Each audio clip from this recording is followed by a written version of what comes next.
you're going to. I'm going to hand you back over host. Yes, we are. So I'll hand back over host to you. Okay. I can see it too, Ian. You don't have to let me know. Hi, everyone, and welcome. This is Karen Newman. This is the Saturday Human Colony Hucolo webinar. It is Saturday, the 12th of March, 2022. We have today with us our very, very special guest. We have Will Mitchell, who's been lost, and we found him. We had to look high and low, but here he is. So I'm really happy that he's here, and I'll be back in just a little bit. Angie, I'm going to hand over the hosting to you, and I'll be back in just a little bit. So everyone enjoy the webinar, and so glad to have everyone here. We'll be doing some fantastic channeling. Hello to Bridget and to Daniel, and of course to Ian, and of course Angie. So, all right, let me just hand this over to you, and I'm going to be back. There you go. All right. Much love to everyone. Have a fantastic, fantastic session. Thank you so much, Karen. Welcome, everybody. I have Will here today. Ian is going to host. I'm going to co-host, and he's going to be, I'll be handling the chat in YouTube. And so if you have any questions, please go ahead and write them in the chat, and I will get to them. Ian will get to them. Yeah, Ian? If you have a question, if you're in the Zoom room, just type a Q or question, and I'll go ahead and call the people who are in the Zoom room. And then Angie, just look for the questions on the YouTube chat. Thank you. So, Will, how about giving us a little bit of an introduction on what you plan on channeling today and a little bit about this entity?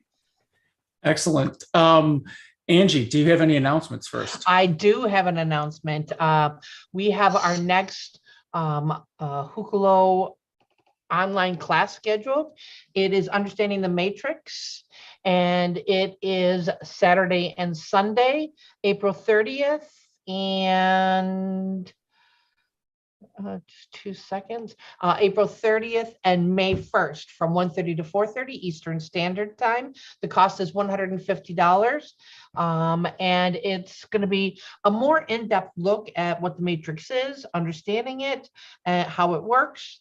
And it also will, they'll also discuss the myths and the mistruths about what the matrix is.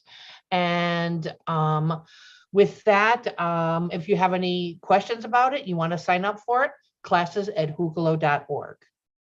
And who will be teaching that? The Jim is going to be channeling that class, but where the name of the entity has not been given to me personally yet. And I will get that as soon as I know. I will definitely get that online. Okay. Angie, since you're co-host, one thing I'll have you do is right click on Will's picture. Okay. And make him main view. Right. Will, right click. And you said main view? Yeah. You might want to wait till the blessings are done. Okay. Oh, that's a good point. Yes. Okay. So I'm right clicking.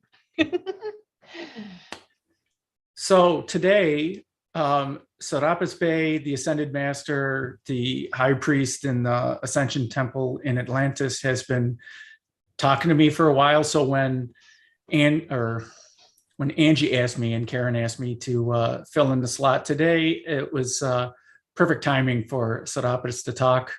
The entities that have been talking through me lately have really been talking about the ascension and the ascension energy. So I'm excited to bring forth Sarapas and to have him discuss ascension. I'm going to watch this webinar afterwards to see what he says. So do we have people who wish to do some blessings?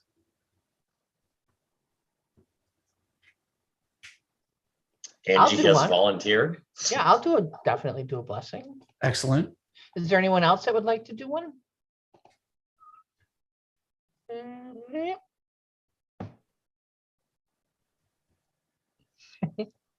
Thank you, Daniel.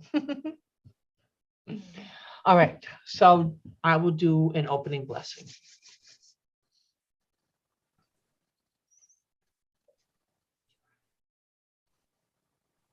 Tuhurata a tikinia te sha'a tu arsikia pataku I nanya hata tukura satiki miahana atuku I chichi ha o a kanana kotiche kum ta arsikia tatanania. Blessings. So I have a translation for that. Ooh. Absolutely. The ascension energies are ripe on earth and ever growing.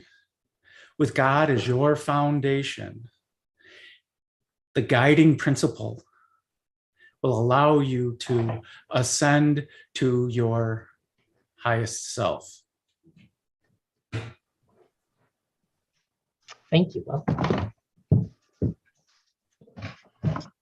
okay, so my process is I start speaking light language, which raises my vibration. And then Sarapas, he's almost all the way in right now. So give me a moment. Katihira na ariata kachiti ki arahasana hatikata utur hutakashkane itakari hitiri ariata kanari hisa takari hititi urhana ashikiara hatatika arhanayariata.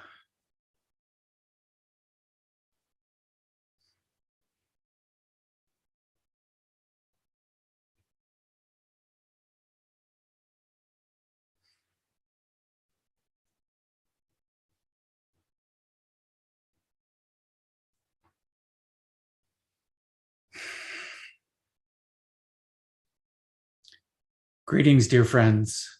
I am Sarapas. I'm here to talk about ascension, your ascension and the ascension of the collective, and how we did things in the Ascension Temple at Atlantis, and that all are welcome to ascend. Ascension is a personal process. It is a connection with you and your heart center.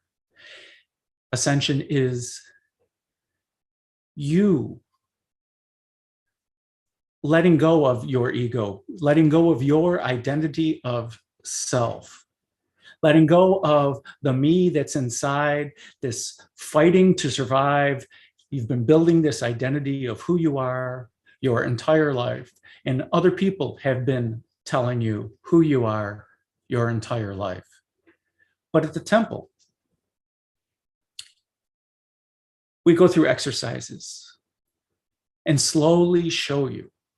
You slowly show yourself. We simply lead because you know who you truly are at your core. And you know the magnificent essence that is inside, that is just eager to come out. There's not a lot of coaxing that needs to happen. We give a supportive environment. We offer suggestions. When we first built the Ascension Temple in Atlantis, Atlantis was in the fifth dimension. We had to bring it down into the third dimension so that humans could more readily access Atlantis and ascension, or the guidance offered by the Temple of Ascension. People were called to Atlantis for various reasons. Some knew, some decided to come for economic opportunity, some came for technology, some came for ascension, to learn. We had various mystery schools in Atlantis, but in the Temple of Ascension, with the white flame at the center. When we were building this temple, we grew a crystal from the core of Gaia, from Teraha, and we brought it forth to the surface, and the white flame engulfed this crystal, offering a vibration of ascension, offering harmonious vibrations to gently encourage you to be your true self. This was not a difficult vibration that God offers, that the white flame offers, that the universe is offering. When people came to the temple, they came in the 3D. And one of the first things we had them do is simply walk around the temple. There was gentle music playing, and there was what you would call a tour guide that simply walked around with you in a meditative state as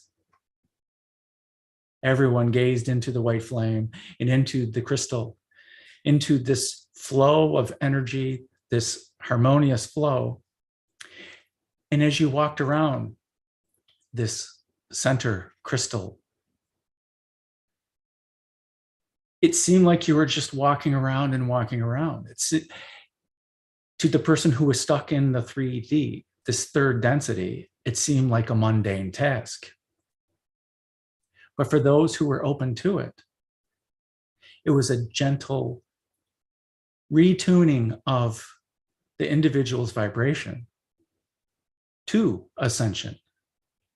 And as the individual walked around and walked around, their vibration raised, and they rose up into the fourth density and rose up into the fifth density. They left that meditative walk when they felt called, and they walked outside again. And it was always interesting to see the looks on their faces when it's not the same garden that they walked into, that this is their creation in the fourth density and in the fifth density. Their vibration raised so much that their reality changed. Their belief and understanding changed. And it's not that it really changed, it returned to its true state, to its higher state of consciousness. We all are divine beings. We all are creations of God. We are all viewpoints of God. And this idea of separation is the illusion that this third density keeps pushing down on humanity. And some call it escape, some call it ascending, which is the understanding that we are not only connected, we are so connected that we are feeling the emotions of others. We are feeling the emotions of the people in the room. And in the higher densities, we see those vibrations. We see the colors emanating from the individual's auras. And the healing arts came from the understanding of those vibrations and the gentle reminder of their true state, their homeostasis, their perfect state. Just like the crystal in the center of the temple and the white flame are offering this vibration of harmony with your true self, which allows you to explore and emanate that outward effortlessly. It is the most natural thing for you to do. It is all these other ideas that have been pushed in that are enabling you to build your belief system in such a limiting way. I can continue to talk and talk. Are there any questions at this point? No, there are no current questions at this point from anyone in the room. I would like to ask you a question going back to when you opened up and you had stated that Atlantis was in the fifth dimension and fifth density, and then it was brought down to the third density. That's the first time I've heard that before. And so the purpose of it, to bring it down to the third density, was to allow other people to make an ascension. So the easiest way to explain this is that at the dawn of creation of this universe, the expansion that happened in this idea of discovering who we truly are, this whole experience is about that, is about discovering and rediscovering who we truly are. And when this universe was first created, there were only 12th dimensional beings, highest level consciousness. We can only expand so much with our ideas of unity. We did not understand this idea of separation. We did not understand this light and dark. We understood God, and we understood the benevolent nature of the universe and all of creation. So we started to think as a collective, how can we cause more expansion and greater understanding of who we are and enrich our experiences? So we decided to set forth and lower the densities, or make them more dense, actually, but allow more contrast into our experience. And as other races of beings evolved, they had different ideas of how we could expand as a collective consciousness. And this idea didn't delve down into the sixth density, where our expansion was more focused on contrast and experiencing those wide swings of contrast, of what you would call good and bad, but we didn't see them as good and bad. But the further exploration came down into the fifth density, then down into the fourth density, and down into the third density, to what we call the human experience at this point. It is such a dense experience. The emotions and keeping in harmony is the masterclass that you all signed up for. It is easier up in the sixth dimension to experience the unity with God and the unity with others in the collective. In the third density, each of us, each of you, chose this idea of separation. You chose this idea of suffering and joy and the contrast of the two to enrich not only your experience, but the experience of the collective consciousness. Every time, every moment that you experience, this is sent upwards into all the dimensions, and everyone feels your experience. In the third density, the human experience is that we're all caught up in our own human experience. It's all about us. It's all about me. And creating this bubble, this illusionary bubble, that this is me and this is my experience, is such an interesting topic. And I have incarnated into the third density, and I do understand it, but I did not forget the principles of the higher densities. I did not forget the principles of my higher self and who I truly am. So when those emotions came in, when those experiences came in, it was easier for me remembering who I am, remembering that I'm not separate.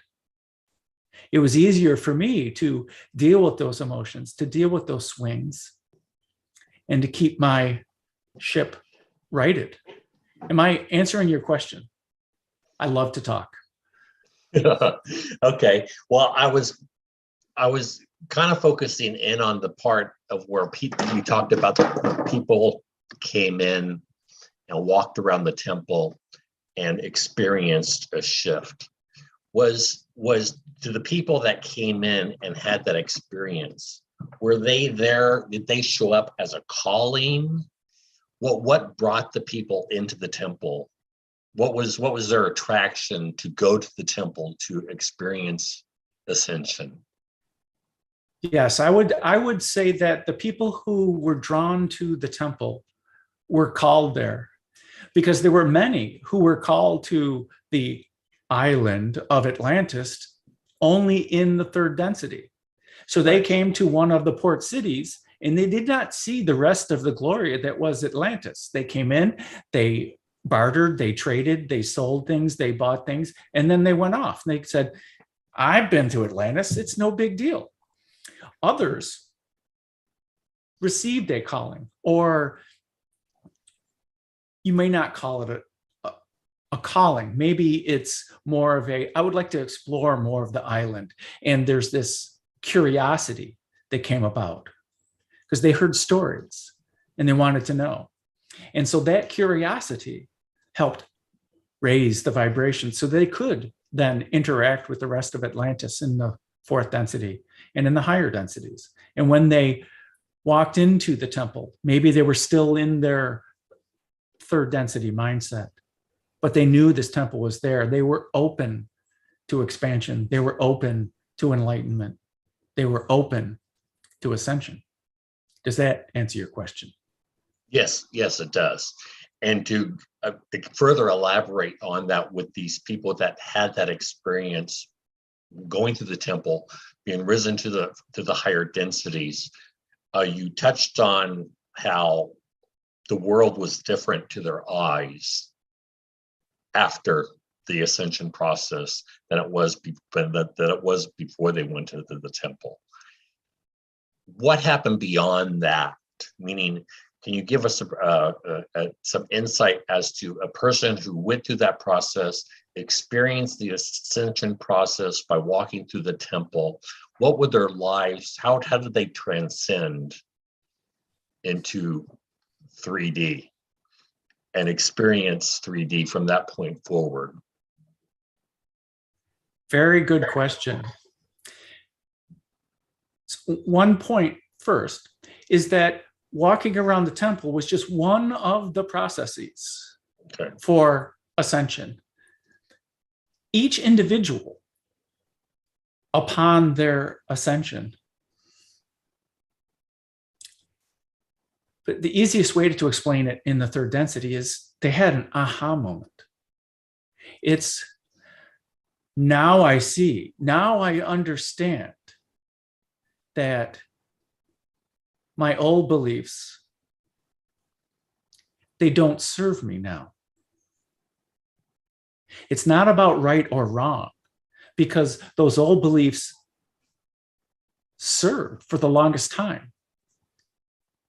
This identity of self, and this is right and that's wrong, and I'm right. And when somebody shows me that I'm wrong, that I can take a new understanding into my rightness. But this is all built into the core.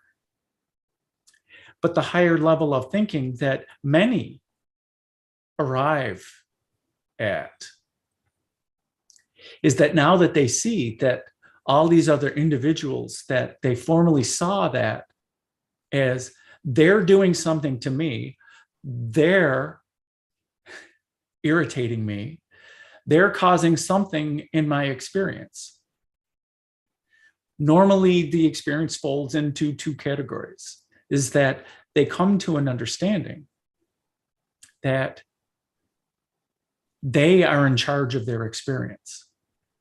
They do not have to interact with the negative ideas that come forth. The person who's upset and pointing the finger at us, it's all about them. It's not about us. And when we receive this inner peace, we can truly see that the other individual is having their own experience, which has nothing to do with me. They're expressing themselves. It's just like if they were painting and we were molding clay. Okay, why would I be upset that they're painting when I'm molding clay? It's just a different expression that the other person is upset. Am I making sense? Yes, that does make sense. It's a change in the individual's mindset. It's an ownership, an agency, a personal authority that comes forth. I don't have to get upset because the other person's upset. We're taught that as humans at a young age, that I must react to whatever is going on. But this deep understanding of the peace, of the love that's inside, of this identity of your true self, of your true guidance. It's not how I, an ascended master, tells you how you need to think. You come to your own level of understanding. You ascend to your own thought processes of, oh my goodness, I am not separate. If I engage at this other person who is aggressive, what is the collective vibration that is being created here? It can easily go in a downward spiral. But if I am centered in myself and I know myself and I understand my vibration and I understand that I do not have to interact, I can, understanding the effect on the collective, I can engage differently in that behavior. I can choose to ignore it. I can offer a vibration of love and understanding. I can negate that downward spiral. I can offer a vibration that will counteract that, if that's what I so choose to do. Or I can choose to do something else. I don't have to influence the other person's painting. Is there a greater understanding or of that it's less individualism and more as a collective, we are all one, that we are all greatly, far much greater connected than we perceive ourselves to be in the third density? Is that part of the epiphanies that happen? And then that's where you make your choices on how you're going to respond, what vibration you're going to cast out, and how that is going to affect the collective. All good questions, all good observations. And each individual, based on responding, an individual can choose to be proactive, meaning offering this higher vibration of love and harmony and balance, regardless of the influences coming in. And in that case, one is not reacting to the situation. One is offering a consistent high vibration. We can. A higher thought idea is that there is no corrective action that needs to happen. This vibration that is the opposite, which brings it into harmony, is not necessary. It's a higher thought form and a higher understanding. God loves you so much. God respects you so much. Free will is the predominant expression of God's love here on earth and in the third density and in all densities. Because this exploration that happened down into the lower densities happened because of free will and the law of attraction. What you give out to the universe is what you get back. So these ideas of reaction, being proactive, offering a high vibration, or interacting, they're all understanding your influence. That is the most tangible idea in the third density, is if you understand as a human being how you interact with other people and how it influences those other people, that's your biggest, as this channel says, biggest bang for the buck. Does that make sense? Am I answering your question? Yes, you are. And it brings me to one other question. We do have a question in the chat, which I'll get to after I finish mine here real quick. And that is, I've practiced something for a long time, and I still do occasionally. And I'm wondering if it has an effect. And that is that there will be a time I will see someone in a grocery store checkout line, something like that. Someone who I see who is having a hard life, maybe. Someone who might just looks like they're in some type of need. And for some reason, I feel the need, I get close to them without, just pretending to do something in order to get into their energy field. And then I send the thought that I wish them happiness. Is there an actual effect by me making that action? Absolutely. Absolutely. You offering any higher vibration is a gentle reminder to this other individual that this is the vibration of their core self and that they can choose that as well. Smiles, simple greetings all help as well, being in the other person's energy. One of the classes that happen at the Ascension Temple is raising the vibration to see the energy. Some of you already see the energy and see the influences. Seeing the other person smile when you get in their energy field. That's your feedback that you have influenced them. You have reminded them that they are a joyful being. You have reminded them that this too shall pass and that everything is temporary. Okay, does that make great. sense? Yes, it does. And I'll move on to we have a question from Bridget. Bridget, if you'd like to go ahead and unmute and ask your question.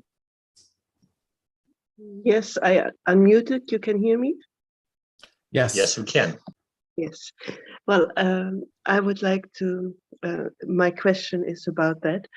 I just returned from a community chore weekend, and it's in our village, and we were there with 20 people. And then, well, I'm a very meticulous person. I like, well, almost everything I do is like a meditation to me. So I like, while painting the walls, I like to fill up the holes and take care that all the edges are painted. And then there are 3 persons that like just to paint the wall. It doesn't matter how it looks. And I kind of feel run over by them. And I also have the feeling, and I'm a bit in my victimhood maybe there, that I'm always overshadowed by them. They're shouting, and well, I want to do that first to have a good result, and well, it's not necessary. So my question is, how can I, without losing myself, nor the contact with them, how can I honor myself and my sense of beauty? Or yeah, well, I think my question is quite clear. Yes, these are very good question. Very good question. And it is a great example. The agency that you desire over, or your ability to control your own decisions and follow your process is very honorable. When we as humans volunteer, there is somebody who is either coordinating or who is in charge, someone who has the main idea of what needs to happen. Yes. And sometimes as humans, we get stuck into, here is my idea of what I need to do, and here is what I'm going to do. And we create this limited box of our idea of what has to happen. Everyone else who comes has those same limitations and ideas. And the conflict arises because all those ideas are not in harmony. So how can we achieve the goals ahead of time? Or how can we get on the same page? If we talk ahead of time, what is it that we need to do besides paint the walls? And if somebody has a simplistic view, we're just going to paint the walls, and it's going to be these colors, and the trim's going to be this color, and the main color, and the ceiling is going to be this, and this is what we're going to do. And if they're the one coordinating and in charge, you sign up for what you sign up for. Because some people don't want to overtalk. Other people want to talk things to death instead of doing it. So you come to some agreement. Well, the person in charge is on my page, but we are just outnumbered, and we end up doing the meticulous work. My English is not good enough. The precise work. We either do it before or.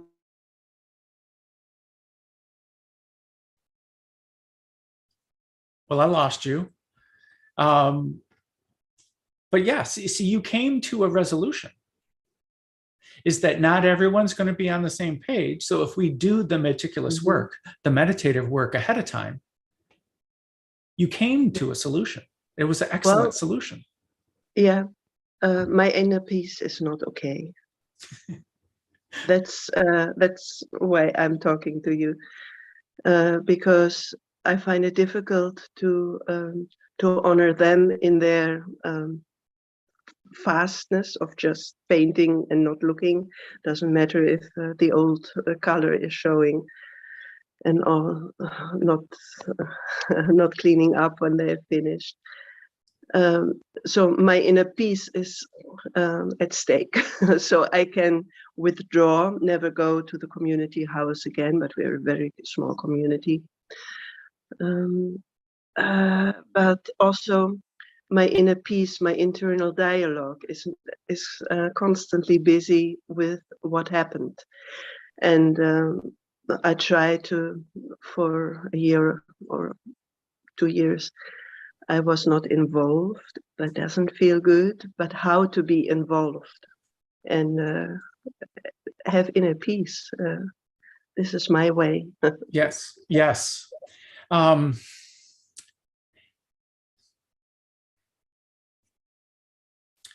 Although the contrast that you're experiencing, the angst that you're experiencing is a personal experience for you. These are all very common human problems. In the third density, these are ideas of, you have built this idea of self, who I am, who Bridget is, and what Bridget likes to do. Yeah. And when you are doing things that are in this idea of Bridget and what makes Bridget happy, that Bridget is happy. You have defined yourself that way. Yes. You have defined, you said, this is happiness. That is not happiness. Happiness is a choice. Your joy is a choice. So my challenge to you is, can you find the joy when you're experiencing something that's outside of your predefined, I feel most comfortable here? Can you choose to be happy? These are all normal problems. A school teacher in a grammar school with 7-year-olds and 6-year-olds has to constantly remind people, those kids, to, it's time to clean up. It's time to clean up. And if that's not your forte, don't force yourself to do that. But if you see everyone else as a child and that their attention is going wherever it's going, it might be easier for you to see that, oh, another analogy that's in this channel's head is like herding cats. Okay, the cats are going to do what they want to do. I understand your attention to detail. I have this attention to detail as well. You can choose to go afterwards and repaint over those places that have thin amounts of paint. You can choose to do that. You can choose to either clean up after the other people or gently remind them, or remind the coordinator that we need to clean up. It is your choice to get upset by it. Yeah. If you see that, if you could see them how I see them, if you could see them how God sees them. Please tell me. God loves and respects them. Yeah. Your angels, are your angels ever scolding you for doing something that they would not do? They are always supportive. They're always seeing that you're having this experience. And if you have children, although sometimes when a child is having a temper tantrum, it's hard to see that they need a hug. But if you see that they're in pain, it is easy to go give them a hug.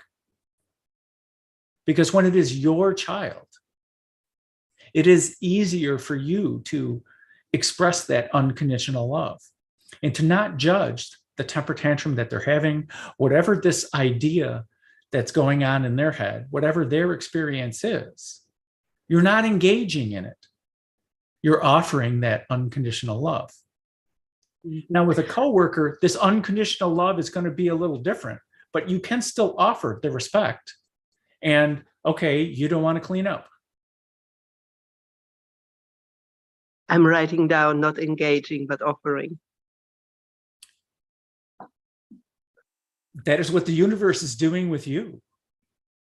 Yes. It is offering every vibration that's available. Yeah. And you also, are choosing to engage in the certain vibrations. yes.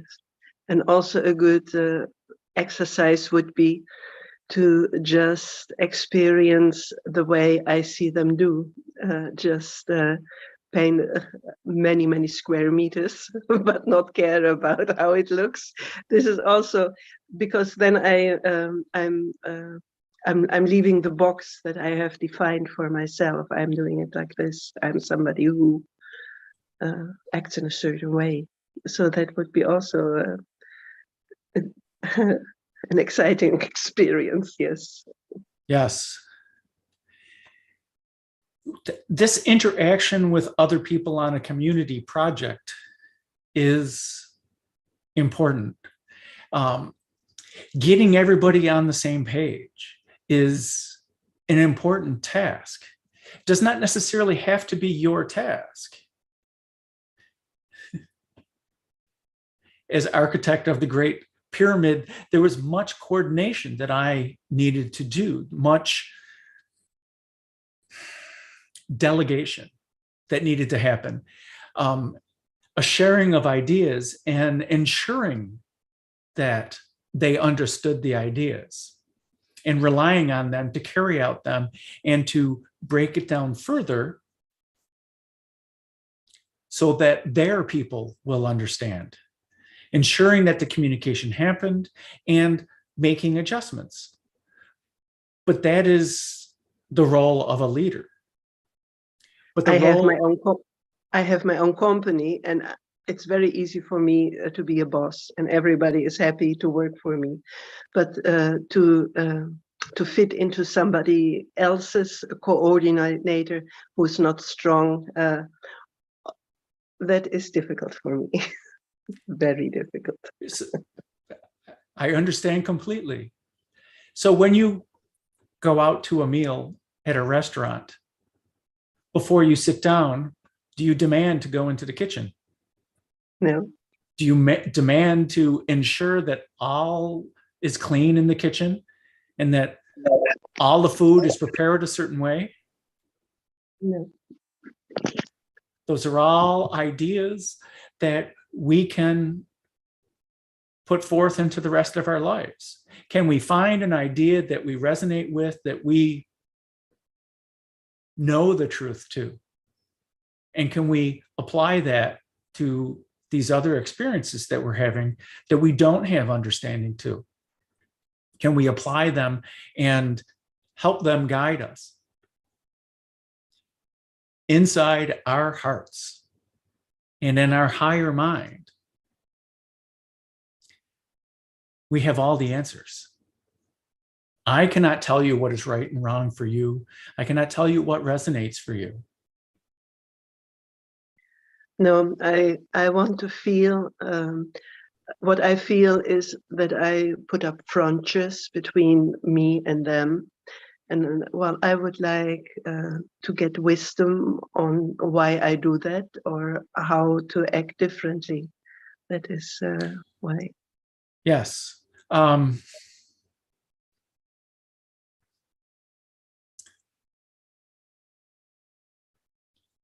I can explain it in a higher thought form because that will serve you the best.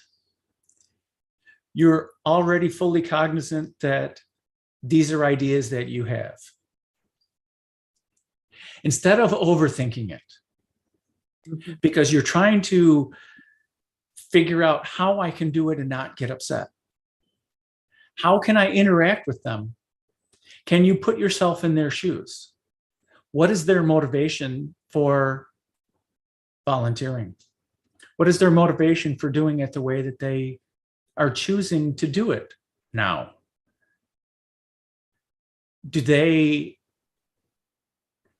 Are they volunteering to fulfill a requirement? Are they volunteering because we need to pitch in? This room needs to be painted. And they don't care how it looks because they only spend one day a year in this room. What are those ideas? And consistently reaching out and offering that higher vibration. If you as an individual need to withdraw, you're choosing to withdraw. If you're choosing to engage, but you have already noticed that you are choosing to be upset by their lack of detail, their lack of commitment in it. And is there a way that you can offer the idea that they can slow down, that we're here to do a good job, although we're going to paint?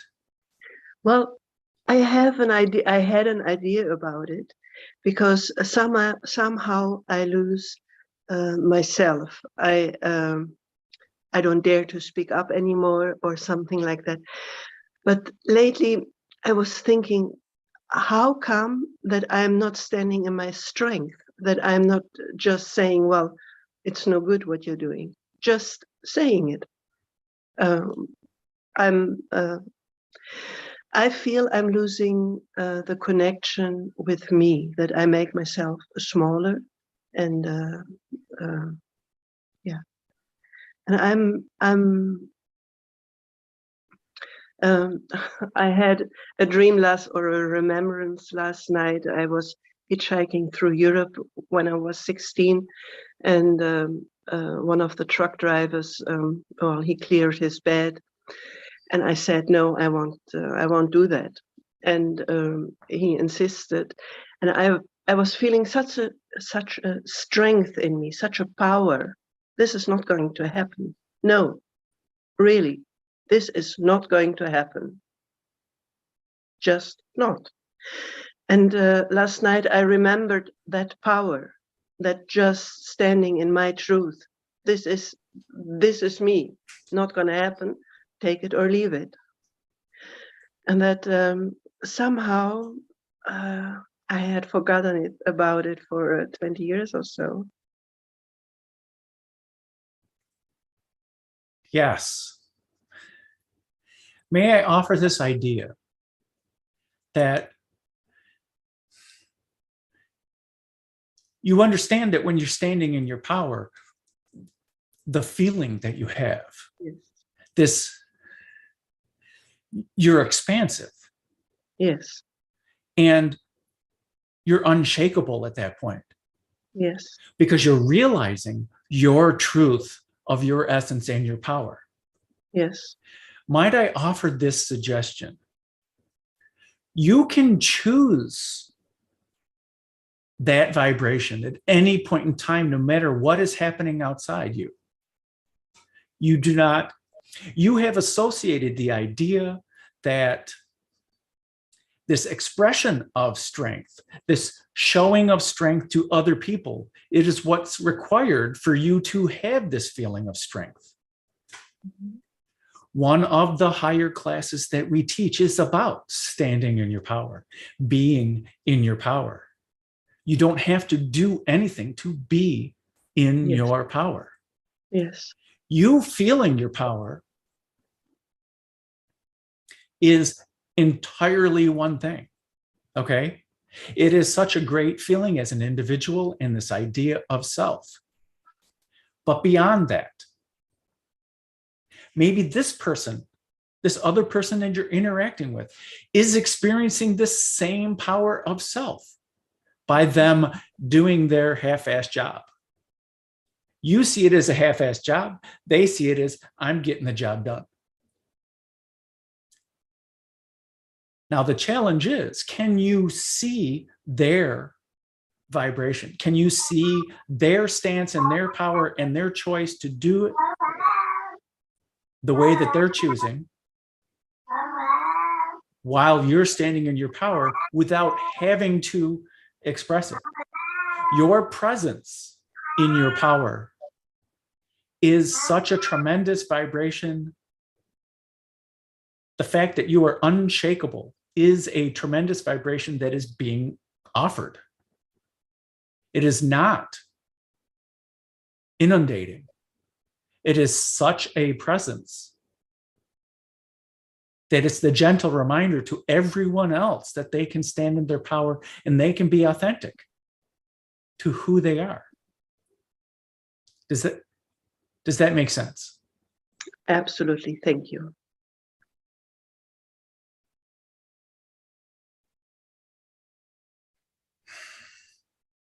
Are there other questions? I have a question from YouTube, and then we can go to Wendy. From Patty. She is asking if we are living in the end times, because she said it surely feels like it.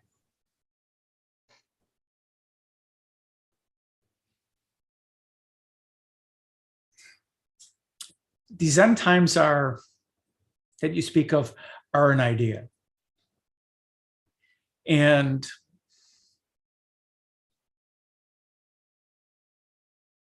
there are so many different ways to answer this question. Gaia will continue if this idea of humanity ends. The fourth density, the fifth density will continue if much of humanity in this third density, that they're get annihilated based on these ideas of the end times. The collective consciousness on Earth in the 3D at this point is far beyond what many understand. Your power as an individual and your concentration and your sending out benevolent energies to the collective consciousness can do much more than you believe it can for bringing about the peace, the community that is the opposite of these end times. Do not lose faith. Do not lose faith in yourself. If you choose, you are a sovereign being. If you choose to stick around, you will stick around. If you choose to ascend, you will ascend. If you choose to stay in your idea of self,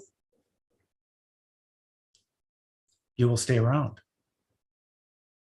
Does that answer your question?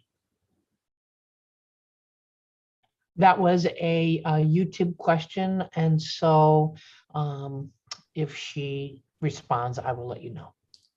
You have much more power than you realize. A follow-up question on that is, you mentioned you can choose to stay in 3D or you can choose to ascend. Can you actually make the choice to ascend if you don't exactly know what it entails to do that? Yes. Because one of the ideas that we lead individuals to is most humans in the third density, I'm going to choose this word intentionally, they attack the problem of ascension and they set goals. All those words I chose are contrary to ascension. One does not achieve ascension by setting a goal. One achieves ascension by letting go. One achieves ascension by opening the mind. Or better yet, one experiences ascension. Because basically it is just an experience, just as valid as every other experience. It is a higher mind thought. It is instead of using the words higher and lower mind thought, it is a mind thought of unity instead of individuality. It is a mind thought of expansion instead of a mind thought of me and what do I get. By opening our minds to what is out there, how can I as an individual interact with it? What is separate from me? What is not separate from me? These are all ideas of exploration and experience. And the ideas that we have govern how we view our reality. Okay, that was very helpful, actually. I appreciate that. I mean, that was very insightful. If you don't mind, we do have a question from Wendy. Wendy, if you'd like to unmute and ask your question. Why, hello there, beautiful soul. I've enjoyed working with you in the past. Hello, Wendy. Welcome. Thank you. And people may not know, but obviously I consider you one of the Ascended Masters that I've enjoyed working with. And so anyway, so your segue into exploring ideas, I have questions regarding a few ideas. I've just recently manifested a 3D opportunity, and I'm curious to see what benefits you see for this opportunity. More importantly, is what are the benefits that you see from it? There are many vibrations attached to this opportunity that's coming forth. How do you see it? What is the value that you see in bringing it forth? Beautiful. And what are the challenges that you see? And can you derive value from those challenges? Can you see them not as blockers, but can you see them as opportunities for communication, for perseverance, for fulfillment of the goals? It is all based on a mindset. Beautiful. And is this one of those ideas that this opportunity, I must make it succeed in this idea? Do you have a predefined idea of success of this opportunity? Very good. Very good points to ponder on. Many of them I've already thought through. And as soon as I asked the question, I heard your response back to me saying, what did you say? So I love that. Thank you. And then the next point is that I noticed that I have moved into a lackadaisical attitude around organizing the household. What is that lesson that is attempting to be expressed?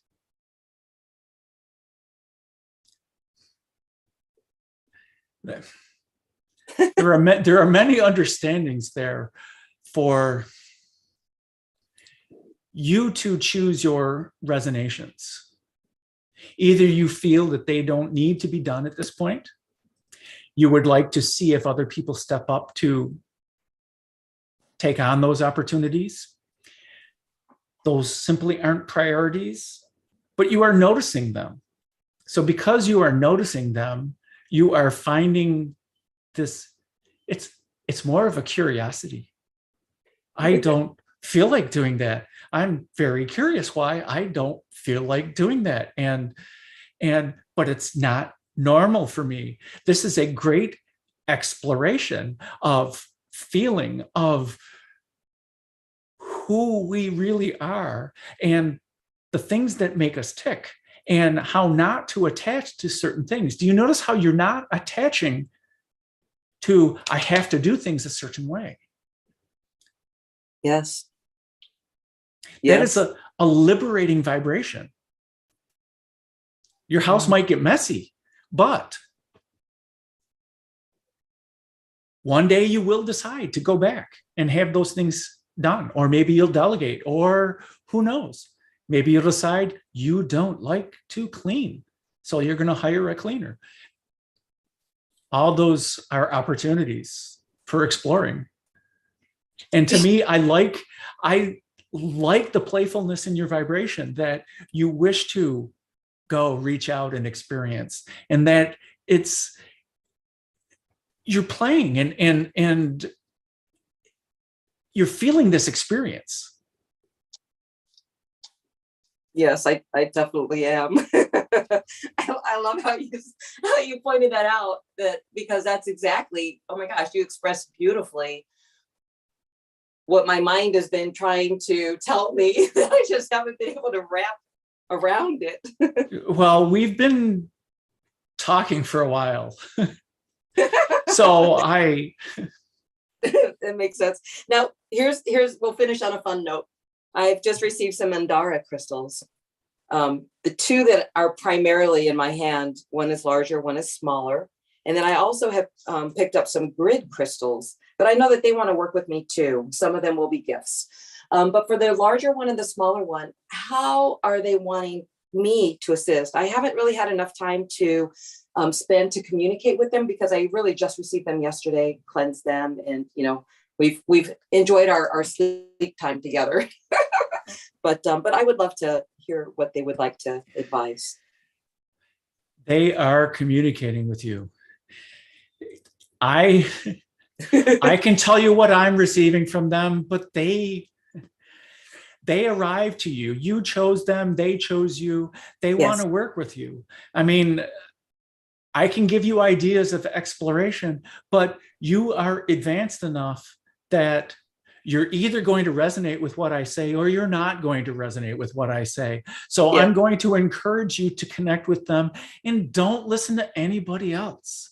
Even people, even entities that you consider ascended masters. You are a sovereign being. Those crystals are sovereign beings. You are going to communicate and co-create. Trust your connection with them. Interact, play, expand, cause expansion. Laugh. Beautiful. Awesome. I'm so thankful for that. It's so funny. It's like, okay, I already knew. So my telepathic capabilities are really coming in full. These new energies that are coming here. It's hard to see people be in the, oh no, this is happening in the world. And I kind of like the lackadaisical attitude toward my household. I have that same attitude toward other things going on. There's too much beauty and joy and fun surrounding me in my created space that I have a hard time stepping into that lower vibration. And so, yeah, I'll continue to have fun and play with the world. That is very wise of you to notice that those are vibrations that you're choosing not to engage in, which is you're standing in your power. You're standing in your essence. And that choosing to not engage.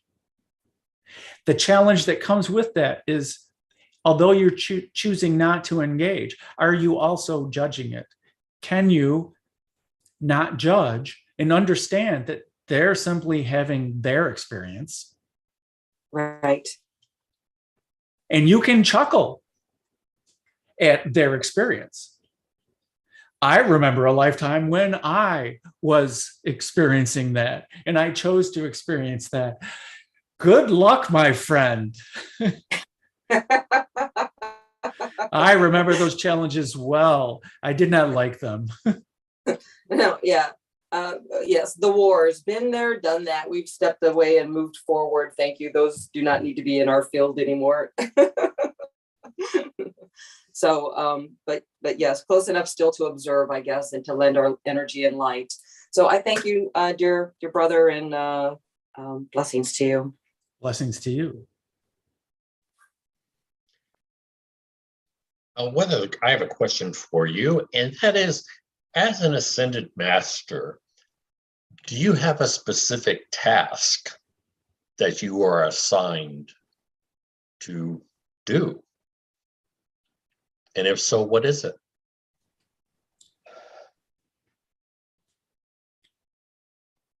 So who would be assigning these tasks?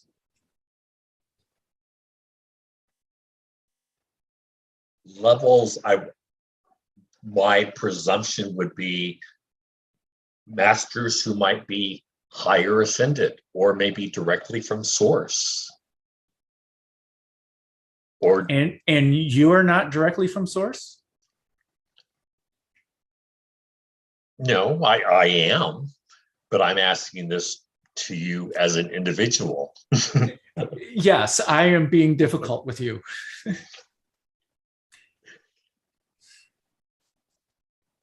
One of the thought forms in experience of ascension is knowing that there's no separation.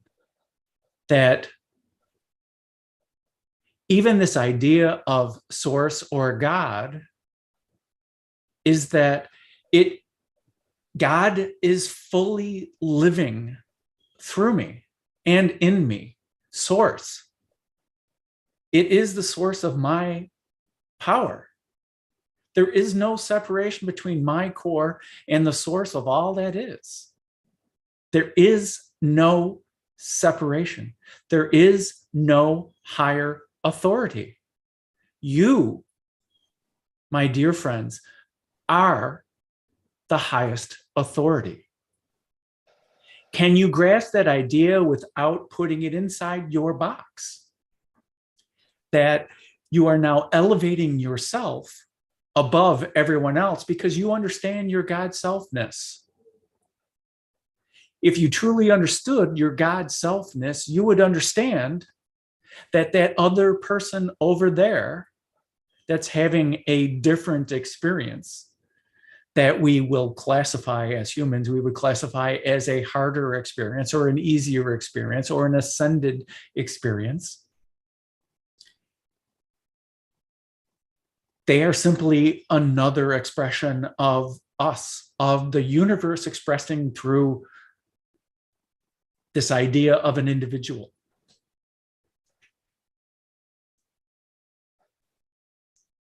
An ascended idea is that we're not separate. So the long way to answer your question is that we each choose our vibration. We each choose what we're going to emanate, to teach. Each of you, when you chose to incarnate, you made a plan of your experiences. And this is the idea of a soul contract. You decided all by yourself, and an idea of separation is that you worked it out with God. You decided what you wanted to experience, how hard it was going to be, how easy it was going to be, what you are going to do to cause expansion. You chose. You chose. You and the God that's inside of you chose. You and the higher self that is you. There is no separation between your higher self and you. It is merely an idea that you're choosing to separate to have a different viewpoint.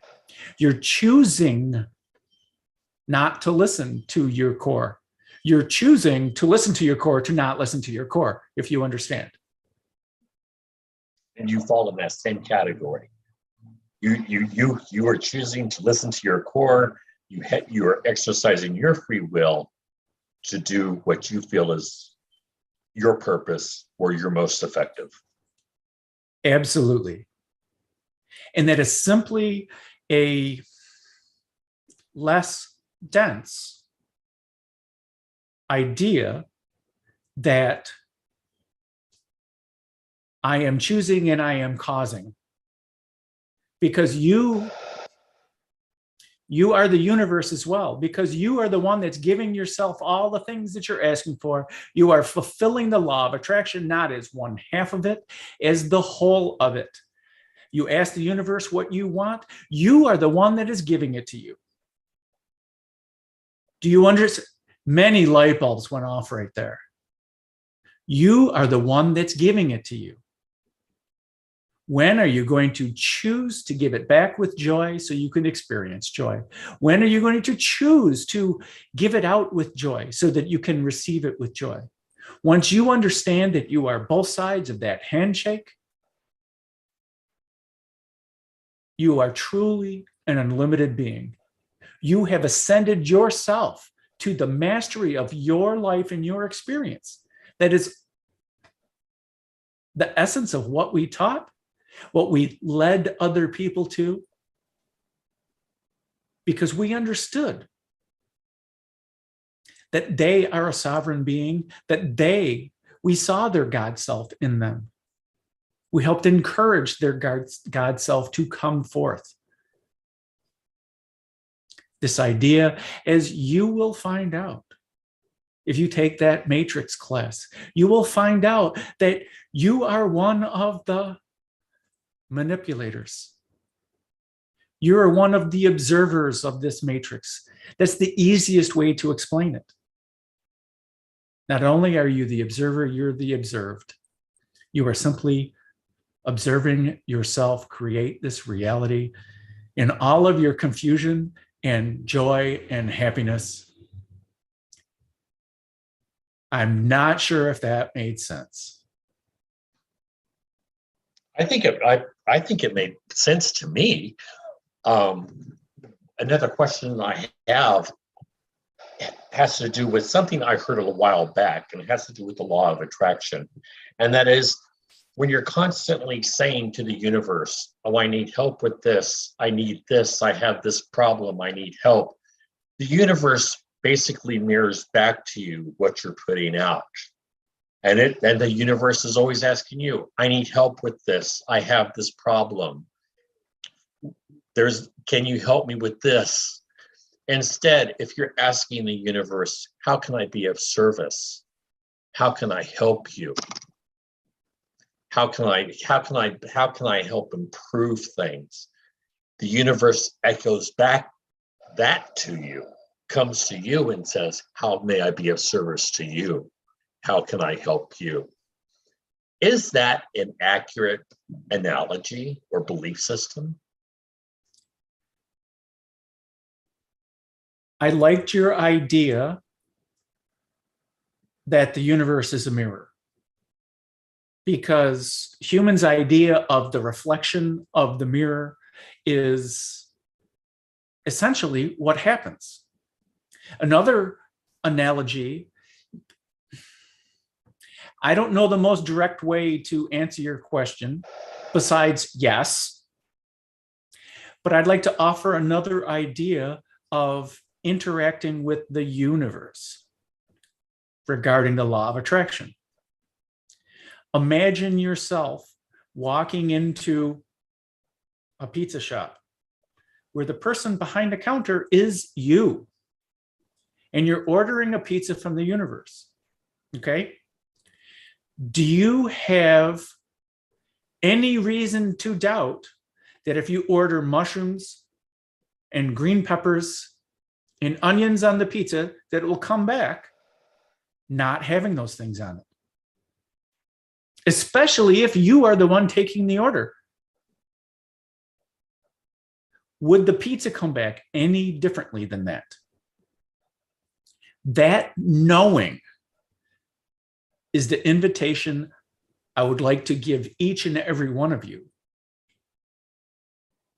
That when you're creating with the universe, imagine you talking to yourself. How can I give this to myself? Ask your infinite being, how can I deliver this to myself? You simply need to ask. You know how to deliver it. The universe will deliver it when you are ready. The universe delivered it right immediately. You don't see it yet. You don't see it because you're in your 3D experience. And this manifestation process is an alignment of that's in your vortex, as Abraham Hicks calls it, and you. And when you two align, it shows up. And to go back with what Wendy was talking about and her opportunity that manifested, she still wants to explore certain things of it. She's choosing to explore the information about it. She's choosing not to bring it in because she's playing with it still. In your manifestations, play with your food, play with your pizza. Maybe I don't know how many pizza shops on earth allow you to go in the back and make your own pizza. Maybe that's a business opportunity for some of you people. I don't know what the liabilities would be with that, you humans. Am I answering your question? Yes. I think there are different ways that you can ask the universe, is the simpler answer. Okay. Humans tend to make things much more difficult than it is. Yes, I would agree with that as well. Okay, thank you for that. We actually have a question from the YouTube chat. So Angie, you're on. Thank you so much. Actually, I have two now. Nuvanen, sorry about messing up your name. What about all of us that are bored right now? We have learned a lot about quantum physics, different dimensions, how we got here, or history. Now a lot of us are bored. And any recommendations or comments on this? Bored with life, wishing we didn't learn so much because the excitement is gone. Yes. this idea of excitement. It is a choice. And as a human, this defining of the self and what is exciting and what is not exciting, they're choices of exploration. Can you find things that interest you? What are the things? One of the reasons why we promote meditation at the Temple of Ascension is it is a way to stop listening to all these other ideas that we have chosen to take in and build our belief systems on. When we simply slow down and breathe and stop listening to the external stimuli, we gently tune ourselves to listen to our core vibration and understand our core vibration and start to understand who we are. This excitement or need for excitement or choosing not to see this as exciting is a very human thing. And trying to get that excitement back is a quest that many humans choose to explore.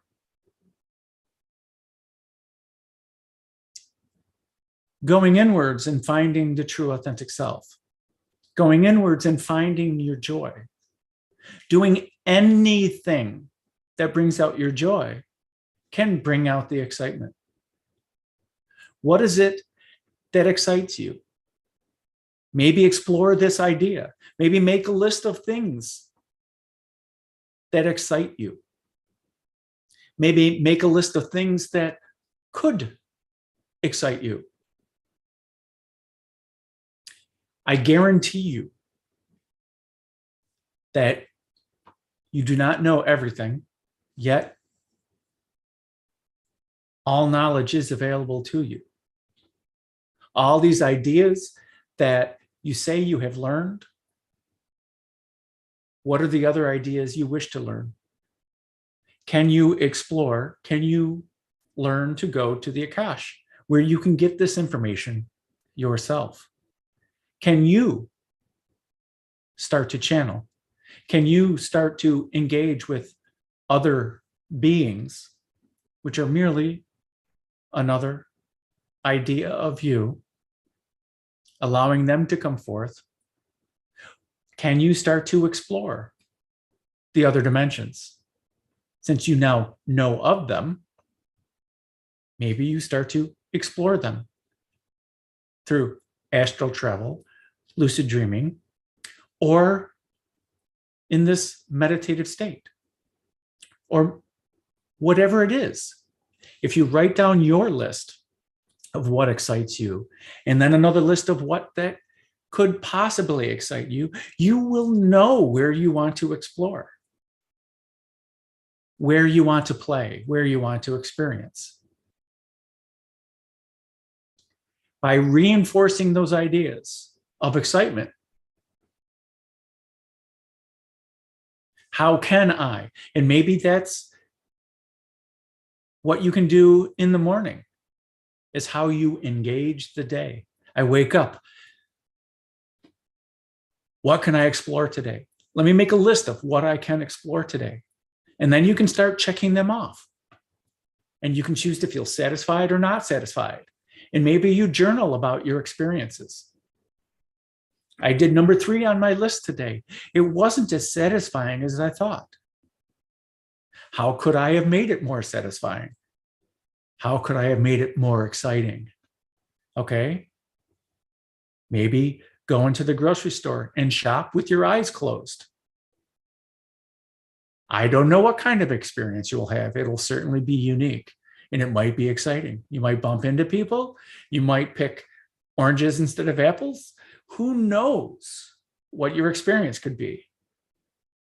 Can you challenge yourself? Can you be consistent in what you wish to do? Can you find your excitement? Hopefully that answered the question. Thank you very much. I have one other question from Liliana. She says, when I connect to God, I feel love and joy, but I wonder sometimes why some days I don't feel in the mood to connect to God or source. It's like I feel a nothingness or maybe just an emptiness in myself. It is okay to feel what you're feeling. Whether you choose to connect into God or choose not to connect into God. This idea that it's a chore and it's something that it's necessary for you to do is simply an idea that's in your head that you have built into your belief system. You are not separate from God. You can never be separate from God. And on those days that you don't feel like connecting into God or doing the work to connect into God, God is always there for you. God is offering that vibration of, I don't feel like connecting to God, and is totally understanding. This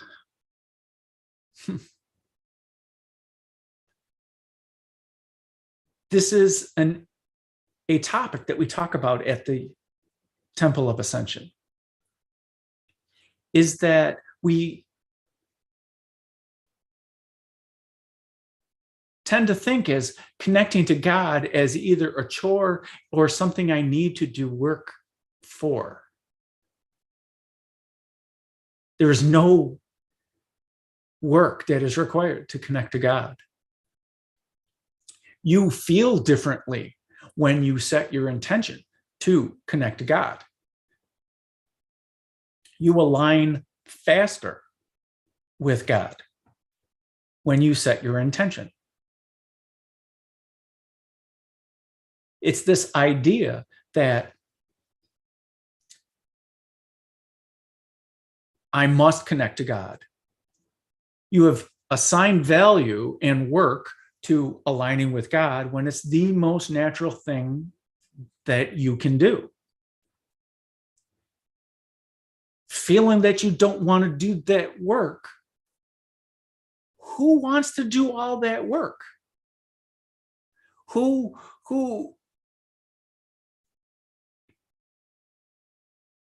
But it's an idea that it's work. And this is the same idea that Abraham Hicks talks about,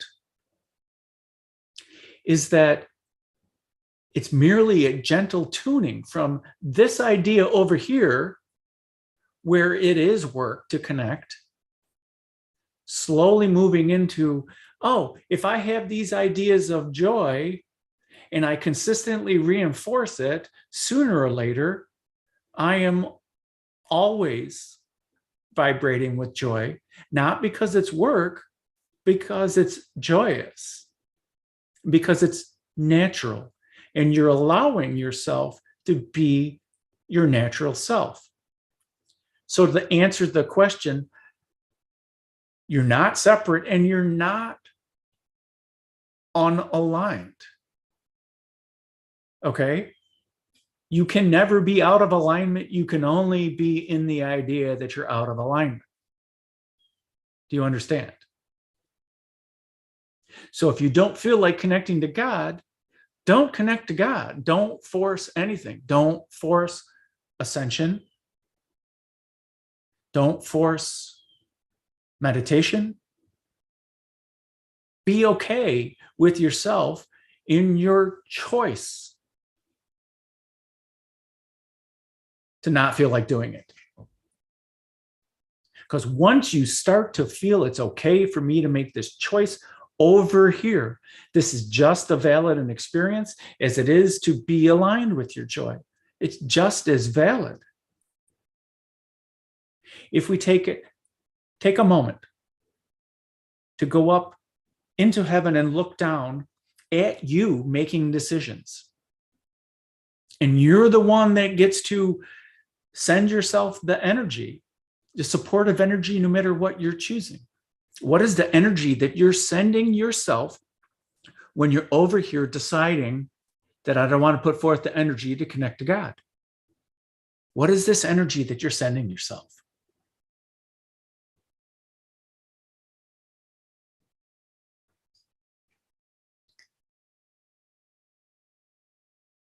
I can talk for eons about these types of issues.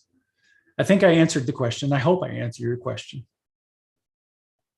It was definitely a very good response to that, yes. And I'm sure that was for many people that struggle with some days connecting and with source and God and some days not wanting to.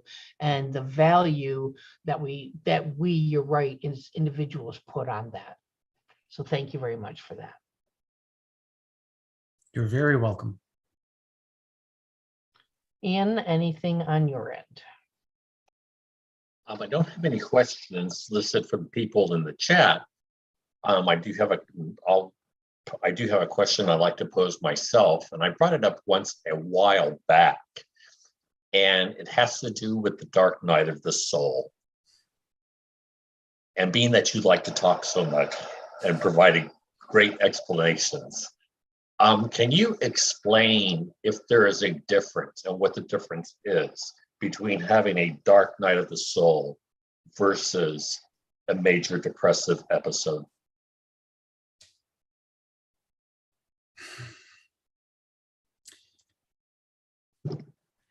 The dark night of the soul, depression, they're all...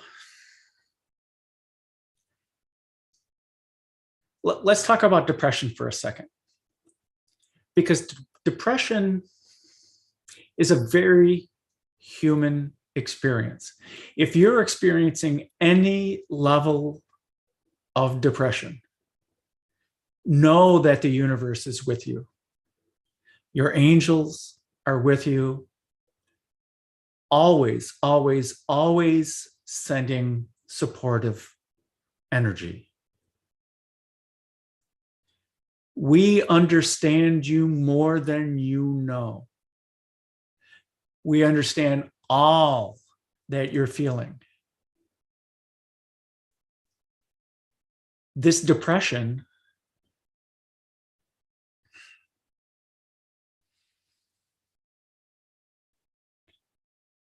is about being overwhelmed.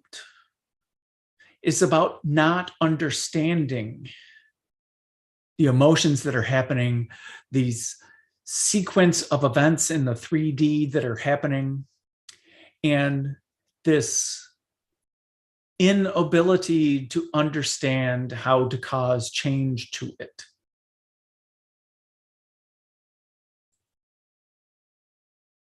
Many times there's this feeling of helplessness, or I don't care enough, this idea of apathy, this feeling of apathy that comes along. It is a part of the human experience. And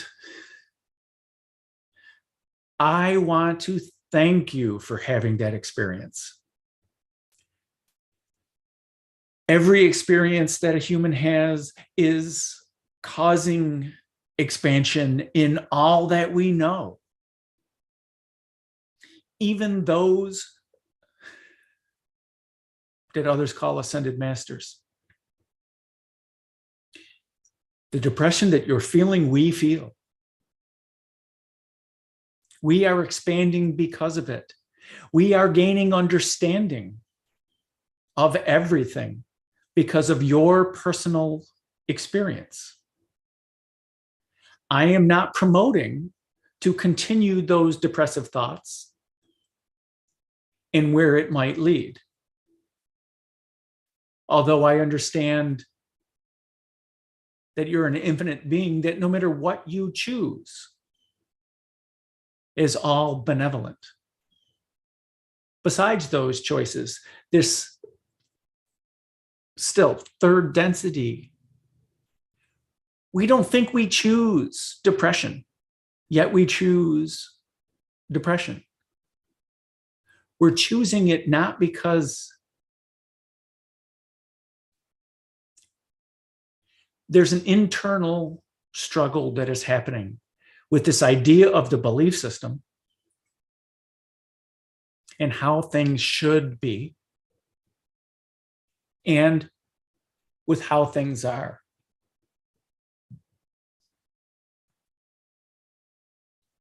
And this is a good segue into the dark night of the soul.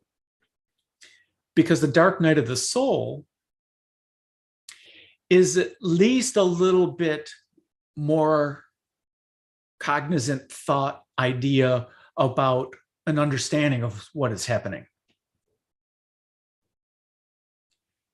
During the dark night of the soul is we as a being. This is not even a human. It's not limited to humans. It is a rebuilding of the belief system. Because every bit of contrast that is experienced by anybody is a reminder of what no longer serves in our belief system, and that it is time to let that go, and it is time to take this idea and put it in the belief system and to reinforce it. And I say reinforce it because our belief system are simply consistent ideas of what we believe. Some of them are more in the subconscious because our core knows what they are. Our core knows our truth. And this dark night of the soul is, I would like to call it, a more rich and emotional experience about reprogramming the belief system. And when one comes out of the dark night of the soul, one is standing in the power, because realizations have happened that these ideas, this data doesn't work. It does not work anymore. And I don't even understand how I thought it worked ever before. But now we're in the knowing that it does not work. And so now there's that call to action at this point, because we have this understanding of, I don't want to do this anymore. I want to be like this. I am like this. And then a plan of action happens. I'm going to write down these ideas and how to do this more consistently to reinforce it in my belief system. How can I encourage myself to be over here, to be over here, instead of to behave and act over here, to experience over here. It is simply a viewpoint change and a call to action in the 3D to make this more consistent. That's the simplest way I can say it, is you're choosing to make this more consistent. Does that make sense? I'm struggling with the I'm choosing to make it more consistent part of it. Well, once one considers that the dark night is over, and normally the dark night is over because the light bulb goes off. I don't want to do that anymore. Or I found something that brings out my joy. I found something that brings out my excitement. I now have a focus on where to drive my experience. I'm going to focus on that activity that brings out my joy. I'm going to focus on those activities that bring out my excitement. And therefore, by choosing that more consistently, that is what many call is a more consistent thought of alignment with your true self. Being in the dark night is, I don't know what to choose yet. I don't know where to focus. And I'm feeling all these emotions because I don't know how to sort out my belief system.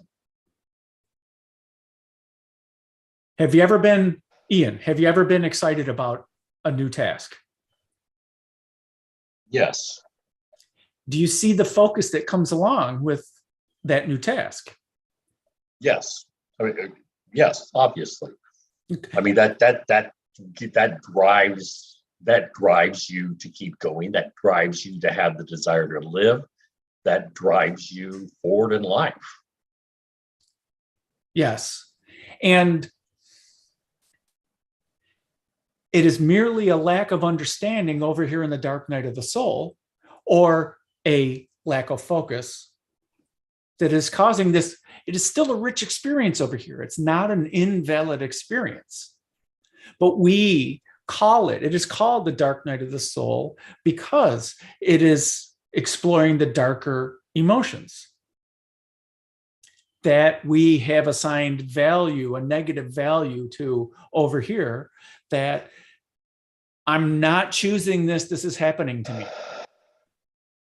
Okay, I understand now. The light bulb went off for me on what your explanation is. Excellent. So I understand it now with the dark night of the soul versus the depression part of it. I do have a question I'm going to ask for someone. Her name is Joan, and she asks, can you please expand on what is unconditional love?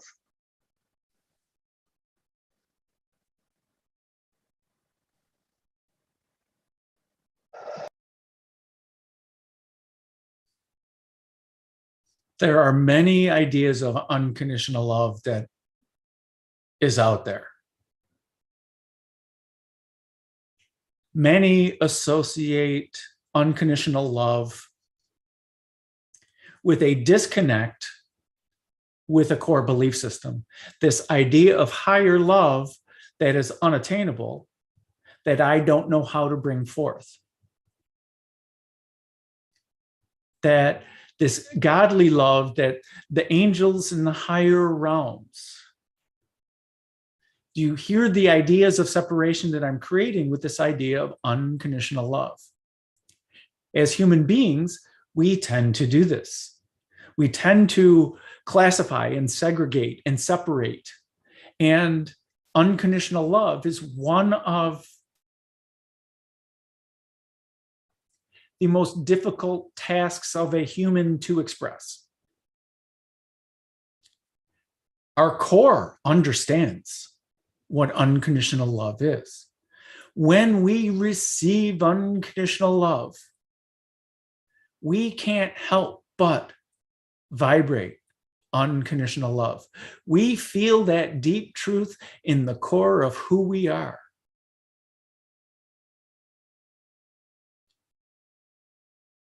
That is the easiest expression of understanding of unconditional love, that there's no judgment attached to it. I feel aligned. I feel at home. I feel there are so many ideas. I feel understood. I feel respected. I feel free. I feel there's so many feelings around this unconditional love. It is the core of who you are. It is this peace that we can experience, that we experience during ascension, we experience during meditation, we experience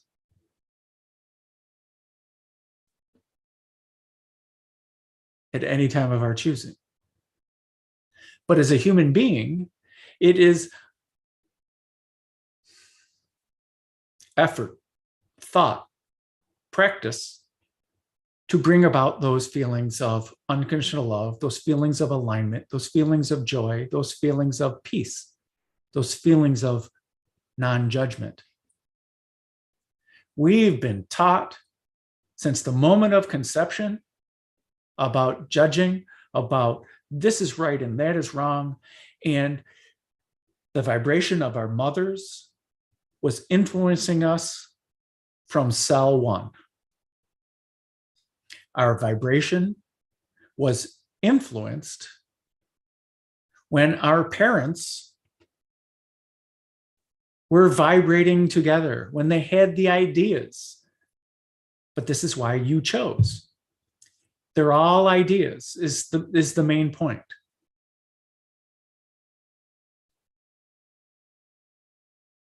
Can you choose to see unconditional love not as this unattainable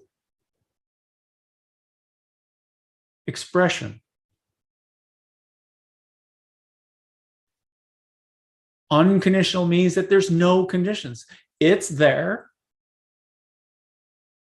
There's nothing you need to do for it to be there.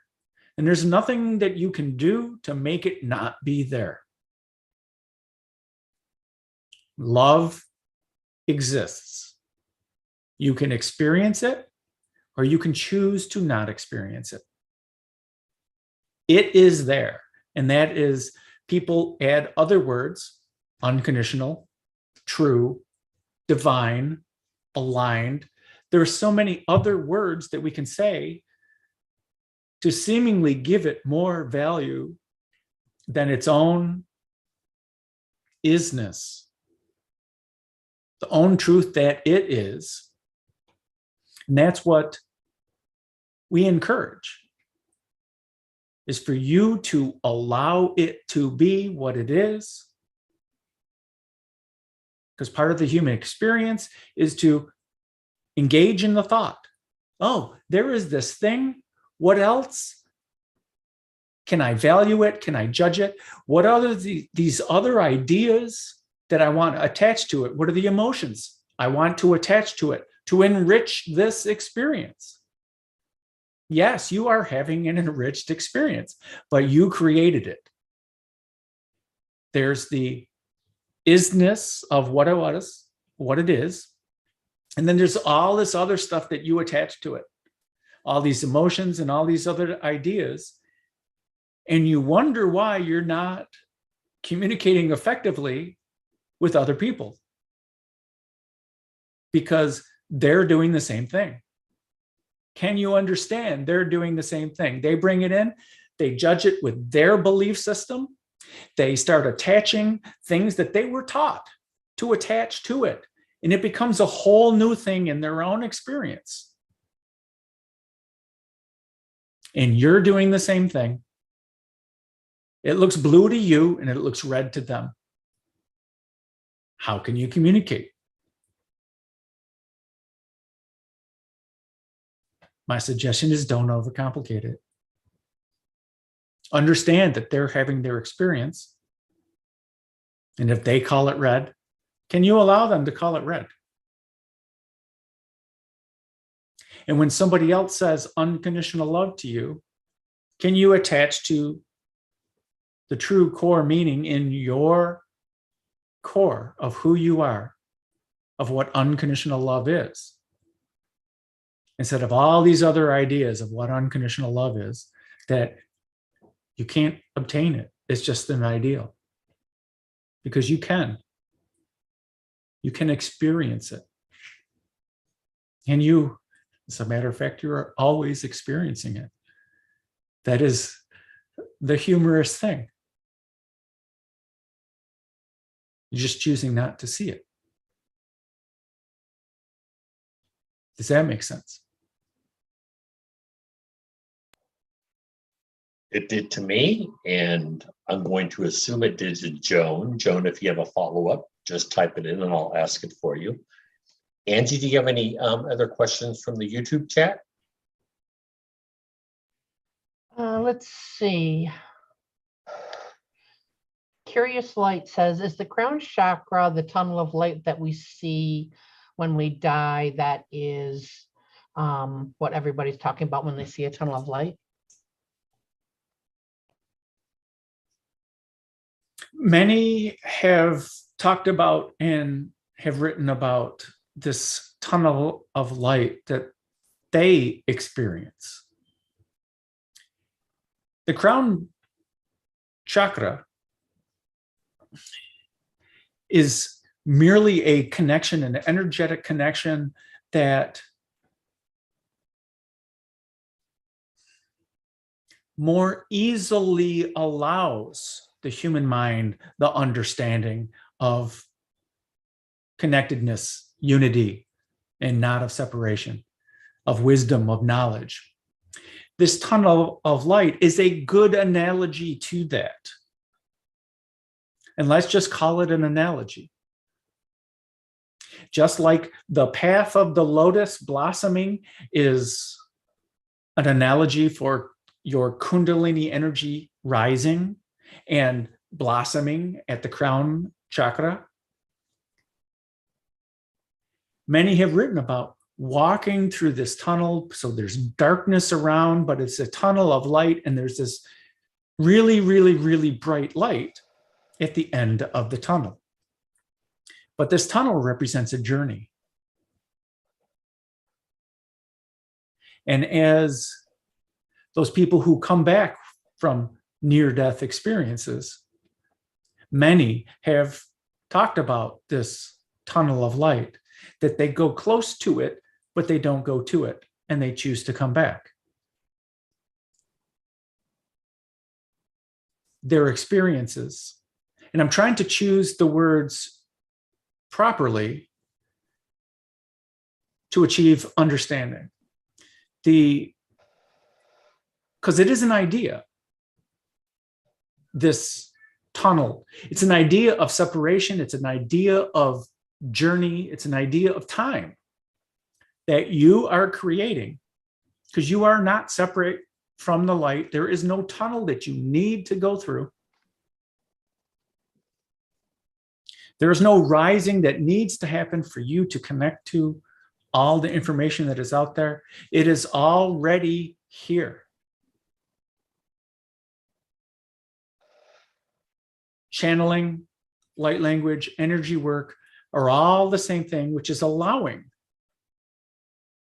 the energy, the knowledge, the vibration that's deep in your core to come out as various expressions of unconditional love, of divinity, of alignment, of wisdom, of being in your presence. By being in your presence and being in your power is simply an expression of, here is the universe, here is this expression, here is this God source energy that is available to all. I am simply basking in it. Can you see my glow? That answered the question.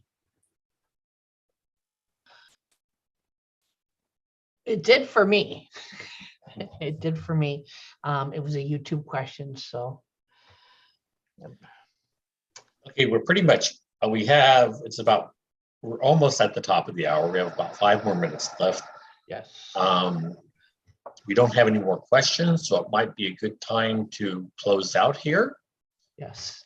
And anyone who would like to do a blessing, just type something in the chat real quick, and we'll do our closing blessings. Thank you so much for coming today and giving all your wonderful information. It was my pleasure. I hope I was not too esoteric. I hope that everyone received the understanding and wisdom that was necessary. And might I remind you that you are already aligned. You are already magnificent. You are already perfect. There is nothing that you need to do. You're amazing. And thank you.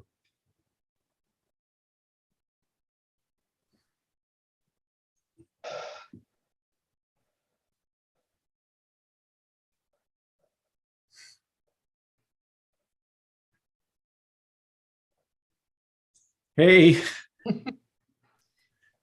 Welcome. Thank you very much for that. That was very enlightening and insightful.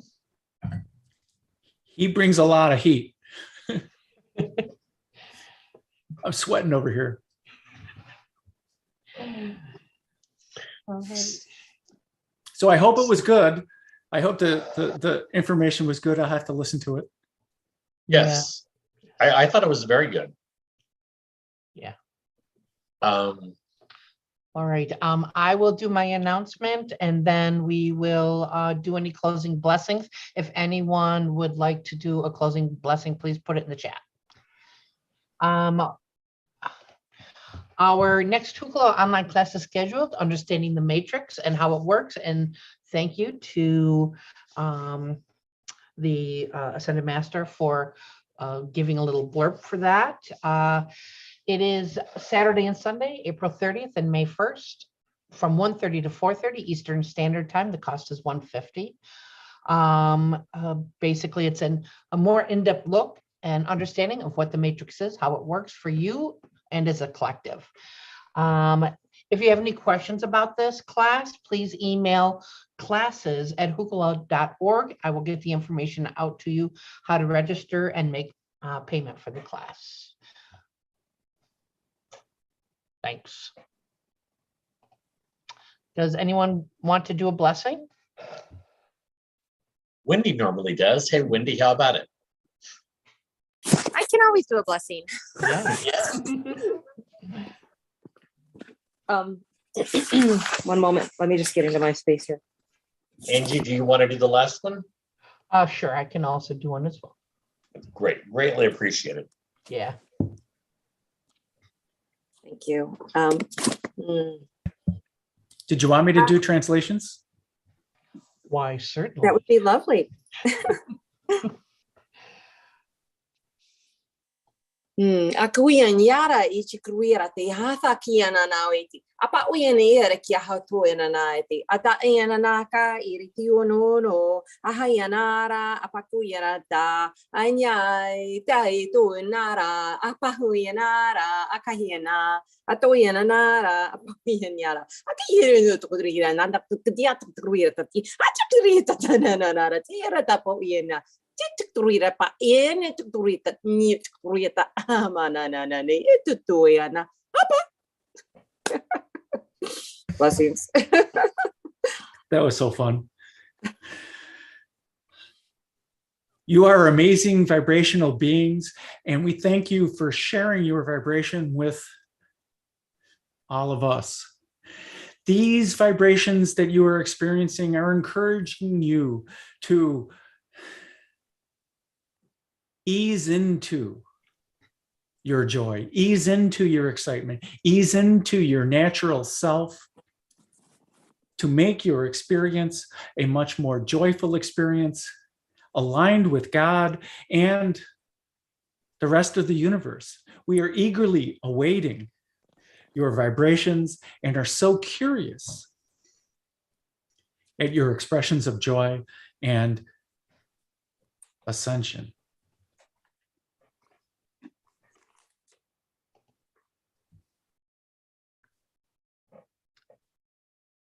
Tu chi sha tu kam ti kinda am hua. Hi tin che ingwa ana. Ita I chu ak am di ti. Hu tum chi I ina a. O tu ina a. You are very powerful beings.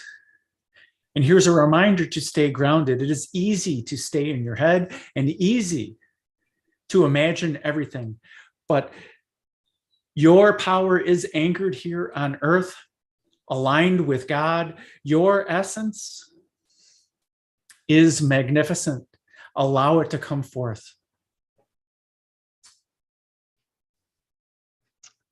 Thank you very much. Okay, are we having Jim back next week? Jim is back next week. Okay, everyone. So next week we will have Jim Charles back channeling for us here on Hucolo. If you would like to be in the room to participate, just go to hucolo.org and you can sign up, and it's for $10 a month, the cheapest reading you'll ever pay for, and you'll be able to be in the room and ask questions of the channelers. All right. Thank you so much. And we will see everyone back next week with Jim Charles.